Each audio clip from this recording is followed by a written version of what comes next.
kings of Britain. We are on a new chapter.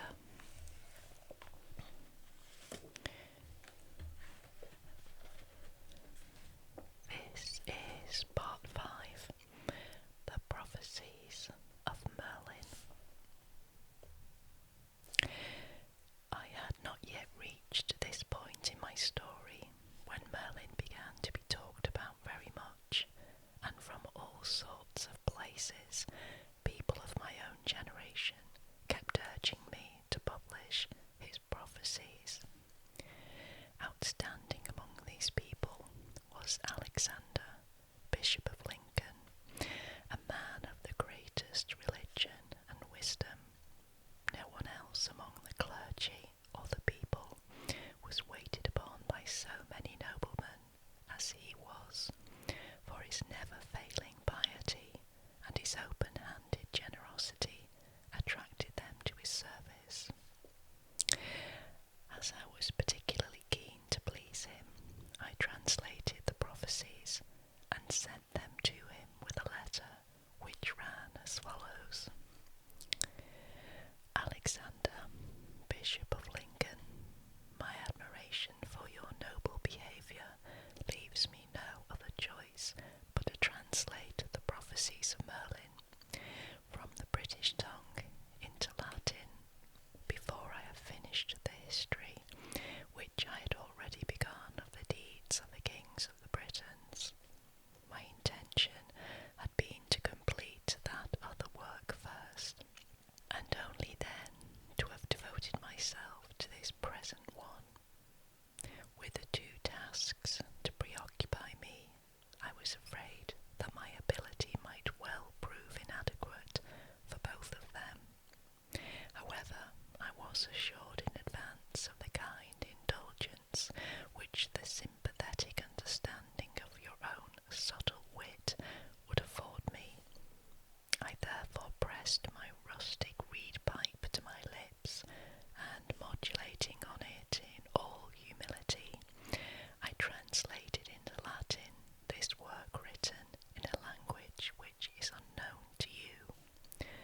All the same, I am greatly surprised that you should have deigned to commit the task to so poor a pen as mine, when your all-powerful wand could command the service of so many men more learned and more splendid than I. Men who would soothe the ears of your own wise self with the delight of their sublimer song, leaving on one side all the wise men of this entire island of Britain. I feel no shame at all in maintaining that it is you, and you alone, who should, in preference to all the others, declaim it with bold accompaniment, if only the highest honour had not called you away to other preoccupations. However, since it has pleased you that Geoffrey of Monmouth should sound his own pipe in this piece of soothsaying, please do not hesitate to show favour to his music makings. If he produces any sound which is wrong or unpleasant, force him back into correct harmony with your own muse's baton. While Vortigern, king of the Britons, was still sitting on the bank of the pool which had been drained of its water, there emerged two dragons, one white, one red. As soon as they were near enough to each other, they fought bitterly, breathing out fire as they panted. The white dragon began to have the upper hand and to force the red one back to the edge of the pool. The red dragon bewailed the fact that it was being driven out, and then turned upon the white one and forced it backwards in its turn. As they struggled on in this way, the king ordered Ambrosius Merlin to explain just what this battle of the dragons meant. Merlin immediately burst into tears. He went into a prophetic trance, and then spoke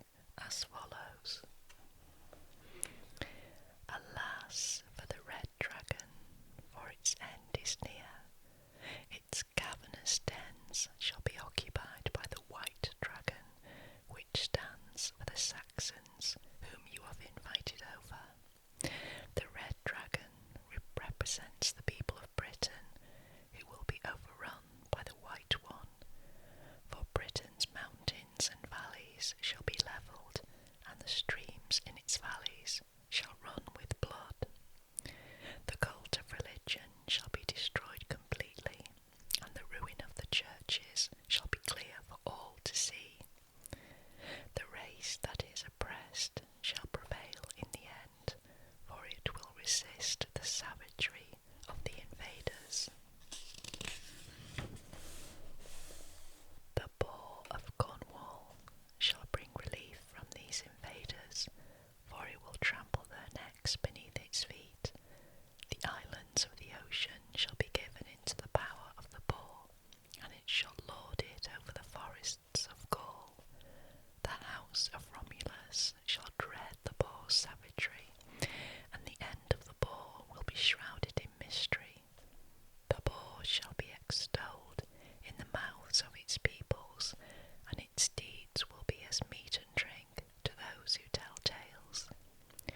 6 of the boar's descendants shall hold the sceptre after it, and next after them will rise up the German worm. The sea wolf shall exalt this worm, and the forests of Africa shall be committed to its care. Religion shall be destroyed a second time, and the seas of the primates will be moved to other places. London's high dignity shall adorn Durobernia, and the 7th pastor of York will be visited in the realm of Armorica. Menevia shall be dressed in the pall of the city of the legions, and a preacher from Ireland shall be struck dumb by a child still growing in the womb. A shower of blood shall fall, and a dire famine shall afflict mankind. The Red One will grieve for what has happened, but after an immense effort it will regain its strength. Calamity will next pursue the White One, and the buildings in its little garden will be torn down. 7 who hold the sceptre shall perish, one of them being canonized.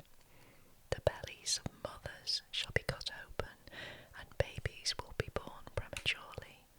Men will suffer most grievously, in order that those born in the country may regain power. He who will achieve these things shall appear as the man of bronze, and for long years he shall guard the gates of London upon a brazen horse. Then the red dragon will revert to its true habits, and struggle to tear itself to pieces.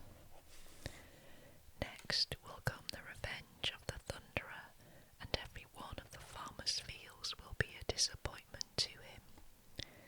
Death will lay hands on the people and destroy all the nations. Those who are left alive will abandon their native soil and will sow their seeds in other men's fields. A king who is blessed will fit out a navy, and will be reckoned the 12th in the court among the saints. The realm shall be deserted in the most pitiful way, and the harvest threshing floors shall be overgrown once more by forests rich in fruit. Once again the white dragon shall rise up, and will invite over a daughter of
is being punished. The balance of trade shall be torn in half, and the half that is left shall be rounded off. Kites will lose their ravenous hunger, and the teeth of wolves will be blunted. The lion's cubs shall be transformed into saltwater fishes, and the eagle of Mount Avia shall nest upon its summit. Venedotia shall be red with the blood of mothers, and the house of Corinius will slaughter 6 brothers. The island will lie sodden with their tears of the night time, and everyone will be encouraged to try to do everything. Those who are born later shall strive to fly over even the most lofty things, but the favour given to newcomers will be loftier even than that. Piety will frown upon the man who has inherited goods from the impious, that is, until he takes his style of dress from his own father. Girded around with a wild boar's teeth, he shall climb over the mountain summits and higher than the shadow of the helmeted man. Albany will be angry, calling her near neighbours to her.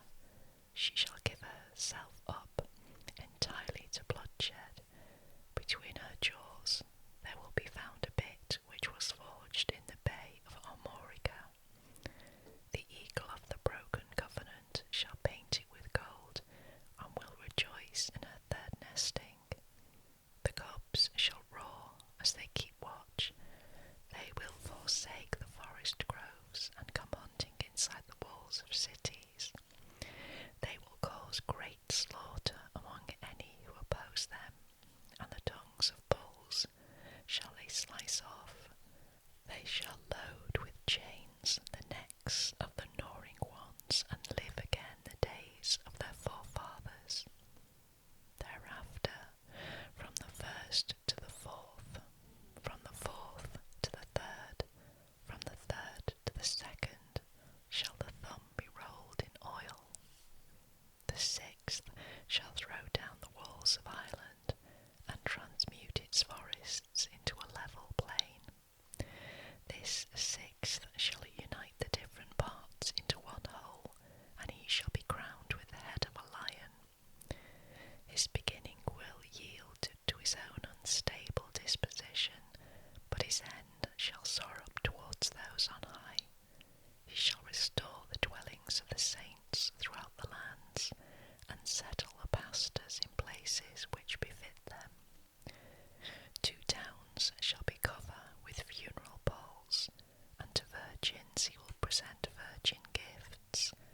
By doing this he will earn the favour of the Thunderer, and he will be placed among the blessed. From him there will emerge a she-lynx, and this will nose its way into all things, and strive for the downfall of its own race. Because of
and so shall the Africans, for the impetus of its onslaught will carry it into the remotest parts of Spain.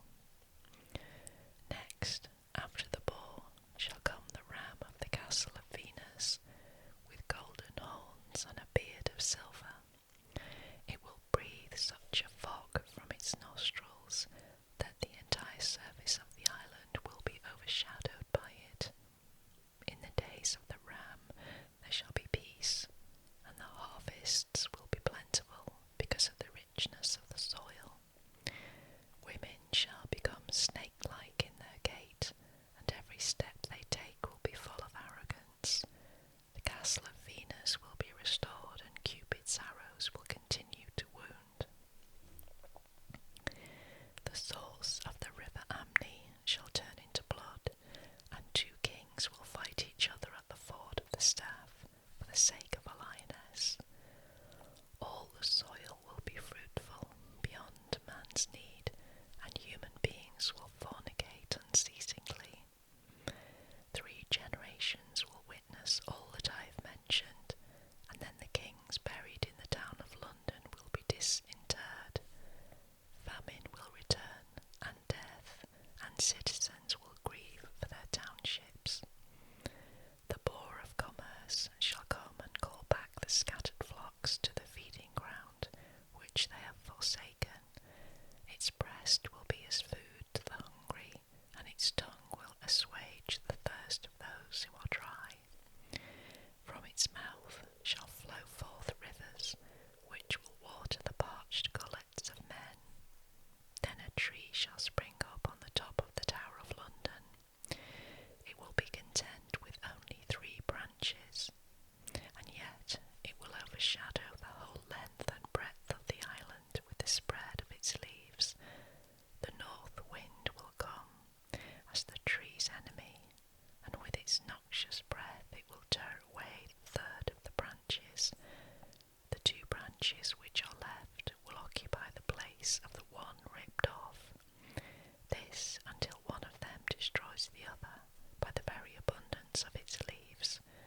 This last branch will fill the place of the other 2, and it will offer a roosting place to birds come from foreign parts. To birds native to the country it will seem harmful, for through their dread of its shadow they will lose their power of free flight.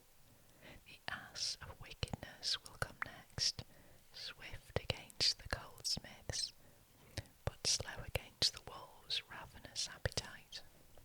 In these days the oaks shall burn in the forest glades, and acorns shall burgeon on the lime tree's boughs. The 7 seas shall flow forth through 7 mouths, and the river Usk shall be boiling hot for 7 months. Its fish will die because of the heat, and from them serpents will be born.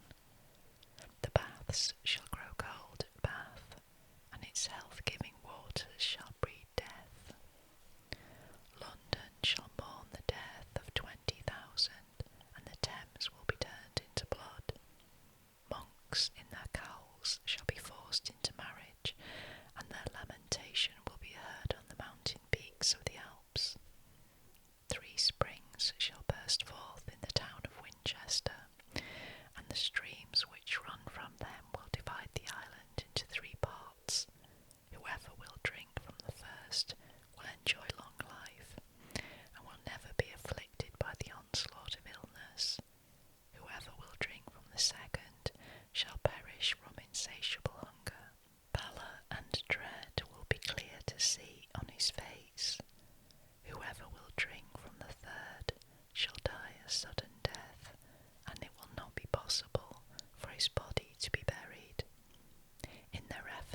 in her right hand, and in her left the buttressed forts of the walls of London. Wherever she passes, she shall leave sulphurous footprints, which will reek with a double flame. The smoke from them will stir up the Ruteni, and will provide food for the creatures who live under the sea. Tears of compassion shall flow from her eyes, and she will fill the island with her dreadful cries. He that will kill her shall be a stag of 10 tines, 4 of which will bear golden coronets, but the other 6 will be turned into the horns of oxen, and these horns will rouse the 3 islands of Britain with their accursed bellowing. The Danian forest shall be wakened from its sleep, and bursting into human speech it shall shout, Cambria, come here, bring Cornwall at your side, say to Winchester, the earth will swallow you up, move the sea of your shepherd to where the ships come into harbour, then make sure that the limbs which remain follow the head. The day approaches when your citizens will perish for their crimes of perjury. The whiteness of your wools has done you harm, and so too has the variety of their dye. Woe to the perjured people, for their famous city shall come toppling down because of them. The ships shall rejoice at such a great increase, and each one of them will be constructed out of the material of 2. A hedgehog, loaded with apples, shall rebuild the town, and attracted by the smell of these apples, birds will flock there from many different forests. The hedgehog shall add a huge palace, and then wall it round with 600 towers. London will view this with envy, and will increase her own fortifications threefold. The river Thames will surround London on all sides, and the report of that engineering feat will cross the Alps. The hedgehog will hide its apples inside Winchester, and will construct hidden passages under the earth. In that time the stone shall speak. The sea over which men sail to Gaul shall be contracted into a narrow channel. A man on any one of the 2 shores will be audible to a man on the other, and the landmass of the island will grow greater. The secrets of the creatures who live under the sea shall be revealed, and Gaul will tremble for fear. Next a heron shall emerge from the forest of Calaterium, and fly round the island for 2 whole years. By its cry in the night it will call all the winged creatures together, and assemble in its company every genus of bird.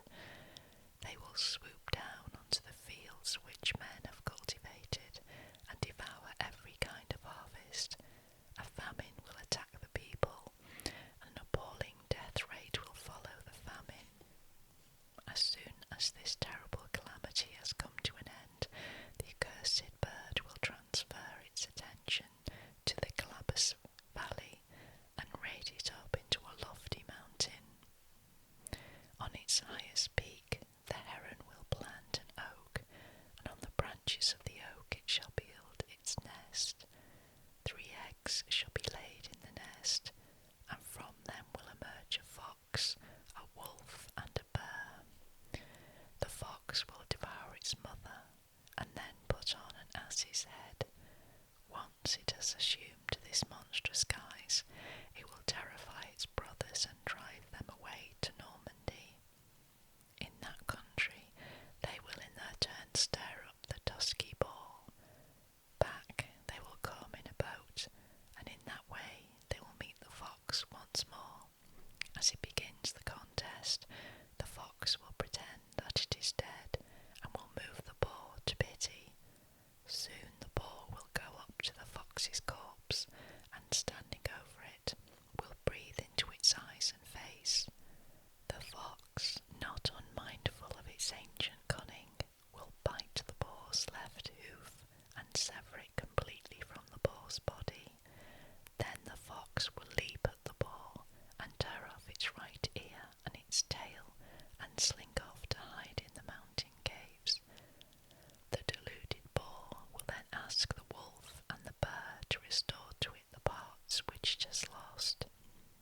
once they have agreed to support the boar, they will promise it 2 feet, 2 ears, and a tail, from which they will manufacture truly porcine members.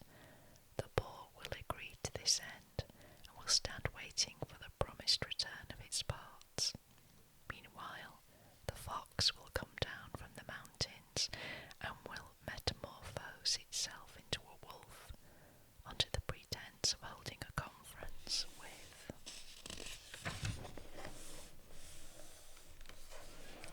the boar. It will approach that animal craftily and eat it up. Then the fox will change itself into a boar and stand waiting for its brothers, pretending that it too has lost some of its members. As soon as they come, it will kill them with its tusk without a moment's delay, and then have itself crowned with a lion's head. In the days of the fox, a snake shall be born, and this will bring death to human beings. It will encircle London with its long tail and devour all those who pass by. A mountain ox shall put on a wolf's head, and grind its teeth white in the Severn's workshop. The ox will collect round itself the flocks of Albany and those of Wales, and this company will drain the Thames dry as it drinks. An ass shall call to itself a long-bearded goat, and then will change shapes with it. As a result, the mountain bull will lose its temper. It will summon the wolf, and then transfix the ass and the goat with its horn. Once it has indulged its savage rage upon them, it will eat up their flesh and their bones, but the ox itself will be burned up on the summit of Uranus. The ashes of its funeral pyre shall be transmuted into swans, which will swim away upon dry land as though in water. These swans will eat up fish inside fish, and they will swallow men inside men. When they become old, they will take the shape of sea wolves and continue their treacherous behaviour beneath the sea. They will sink ships, and so gather together quite a treasure house of silver. Then the Thames shall begin to flow again. It will gather together its tributaries and overflow the confines of its bed. It will submerge nearby towns and overturn the mountains in its course. It will join to itself the springs of Calabas, filled as they are to the very brim with wickedness and deceit. As a result, a number of mutinies will occur, and these will encourage the Venedoti to make war. The oaks of the forest shall band together and come into conflict with the rocks of the Geoffrey. A raven will fly down from the heights and eat up the bodies of the dead. An owl will nest on the walls of Gloucester, and in its nest be hatched an ass. The snake of Malvern will nurture this ass and teach it many deceitful tricks. The ass will put on a crown, and then clamber above all that is most lofty, and terrify the people with its hideous braying. In the days of the ass, the Pasean mountains shall totter, and the country districts shall be deprived of their forest lands. There shall come a worm which will puff forth fire, and this worm will burn up the trees with the breath which it exhales. Out of the worm shall come 7 lions, malformed with goats' heads. With the fetid breath from their nostrils, the lions will corrupt married women, and cause wives so far faithful to one husband to become common prostitutes. The father shall not know his own son, for human beings will copulate wantonly as cattle do. Then indeed shall come a very giant of wickedness, who will terrify everyone with the piercing glance of his eyes. Against him will arise the dragon of Worcester, which will do its best to destroy him. But when they come to grips, the dragon will rear the giant up into the air and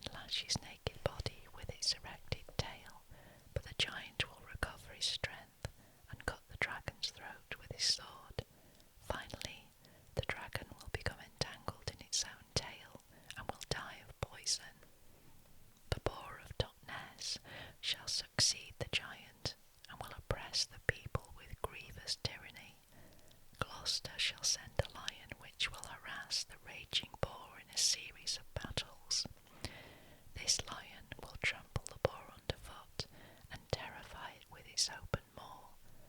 Finally, the lion will be at odds with all in the kingdom and climb up on the backs of the nobles. A bull will enter the conflict and strike the lion with its right hoof. The bull will pursue the lion through all the narrow byways of the kingdom, but in the end it will break its horns against the walls of Oxford. The fox of Caerdyballam will wreak vengeance on the lion and eat it up with its teeth. Then the adder of Lincoln will coil around the fox and announce its presence to the assembled dragons with a terrifying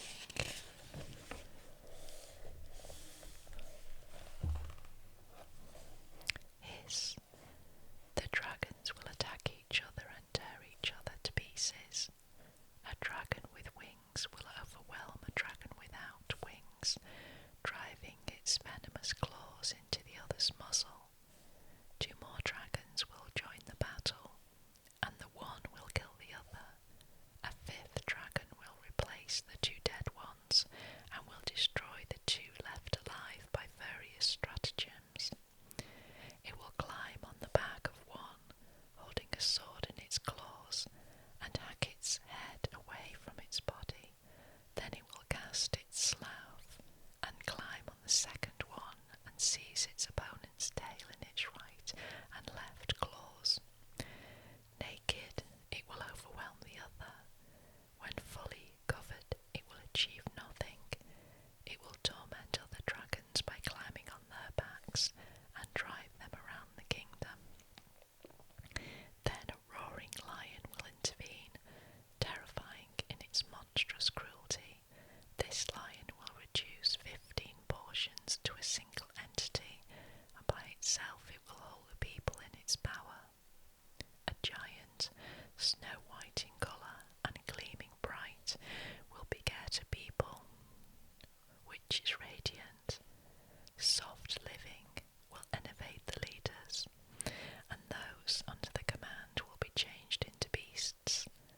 In their number will arise a lion fat with human blood. A man with a sickle will act as the lion's helper in the harvest, but when the man is perplexed in his mind, the lion will destroy him. The charioteer of York will soothe the people. He will throw his master out and climb up into the chariot which he is driving. He will draw his sword and threaten the east, and he will fill with blood the ruts made by his wheels. Next he will turn himself into a sea fish, and mate with a snake which has attracted him by its hissing. As a result, there shall be born 3 bulls, which will glitter like lightning. They will eat up their pasture lands and then be turned into trees. The first bull will carry a whip made of vipers, and it will turn its back on the one born second. The second bull will struggle to snatch the whip from the first, but the whip will be seized by the third. They will avert their gaze from each other until they have thrown away the poison cup.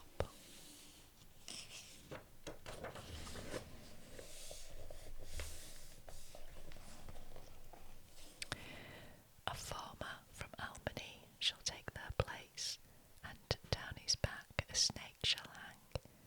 He will spend his time ploughing the earth, so that the harvests of his homeland may grow white, but the snake will busy itself in scattering poison to prevent the green corn from ever coming to harvest. The population shall decrease through some deadly calamity, and the walls of the towns will come tumbling down.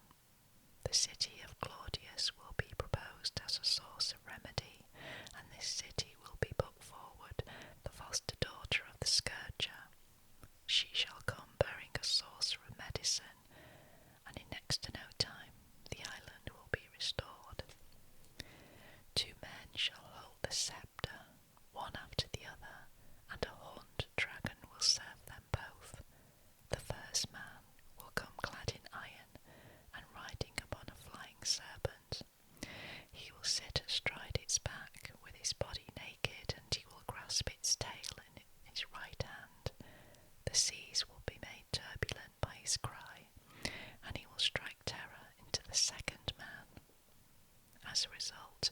The second man will make an alliance with a lion, but a quarrel will ensue and they will fight. Each of the two will suffer greatly from the other's blows, but the animal's ferocity will enable it to win. A man shall come with a drum and a lute, and he will soothe the lion's savageness. The various peoples in the kingdom will be pacified as a result, and they will encourage the lion to take the saucer of medicine. As it sits in the dwelling allocated to it, it will examine the dose, but it will stretch out its hands towards Albany. The regions of the north will be saddened by this, and they will throw open the gates of their temples. A wolf will act as a standard bearer and lead the troops, and it will coil its tail around Cornwall. A soldier in a chariot will resist the wolf and transform the Cornish people into a boar. As a result, the boar will devastate the provinces, but it will hide its head in the depths of the Severn. A man shall wrestle with a drunken lion, and the gleam of gold will blind the eyes of the onlookers. Silver will shine white in the open space around, causing trouble to a number. Of wine presses, men will become drunk with the wine which is offered to them. They will turn their backs on heaven and fix their eyes on the earth. The stars will avert their gaze from these men and alter their accustomed course. The harvest will drive up through the stars' anger, and all moisture from the sky will cease. Roots and branches shall change their places, and the oddness of this will pass for a miracle. Before the amber glow of Mercury, the bright light of the sun shall grow dim, and this will strike horror into those who witness it. The planet Mercury, born in Arcady, shall change its shield, and the helmet of Mars shall call to Venus.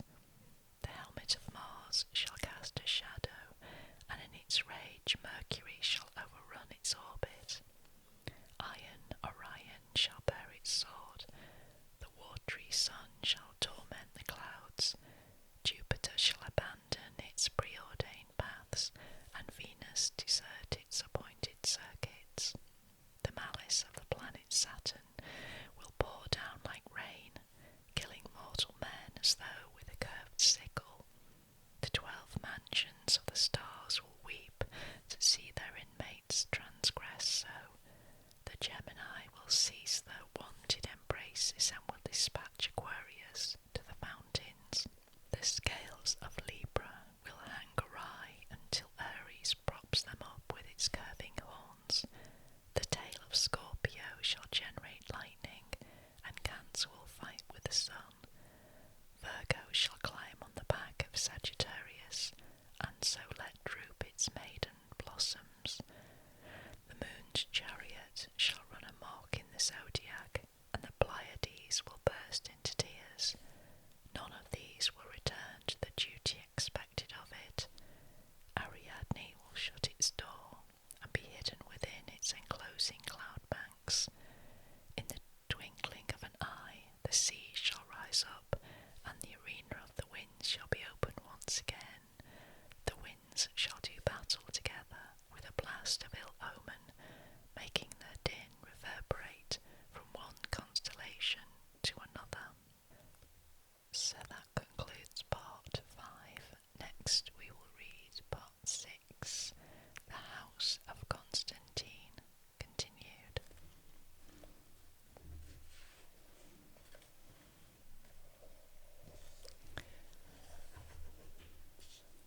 This has been